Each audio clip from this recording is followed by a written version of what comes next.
રાજકોટ મહાનગરપાલિકા દ્વારા આજે લોકો સુખાકારી રીતે બસની મુસાફરી કરી શકે અને સસ્તી અને સરળ, અને એમાં પણ રાજકોટ મહાનગરપાલિકાએ સિનિયર સિટીઝનોને ફ્રીમાં આ સુવિધા આપેલી છે. ત્યારે આજે રાજકોટ મહાનગરપાલિકા દ્વારા 26 બસોનું લોકાર્પણ કરી અને આજે પ્રજાની વચ્ચે મૂકેલી છે.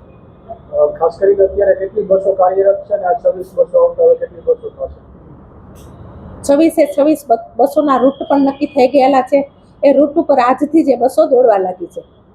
સીએનજીની બસ છે કે જે પર્યાવરણ માટે પણ આપણને પર્યાવરણની જાળવણી માટે, અને જે પેટ્રોલ ડીઝલના ધુમાડા થતા હોય એ ધુમાડા સીએનજી બસની અંદર થતા નથી, કે જેથી કરીને પર્યાવરણની જાળવણી પણ થઈ શકે છે. અને આજે 52 બસ હતી, આજે 26 બસોનું રાજકોટ મહાનગરપાલિકા દ્વારા લોકાર્પણ કરેલ છે અને ટોટલ 78 બસો આપણને રાજકોટને ફાળવેલી છે.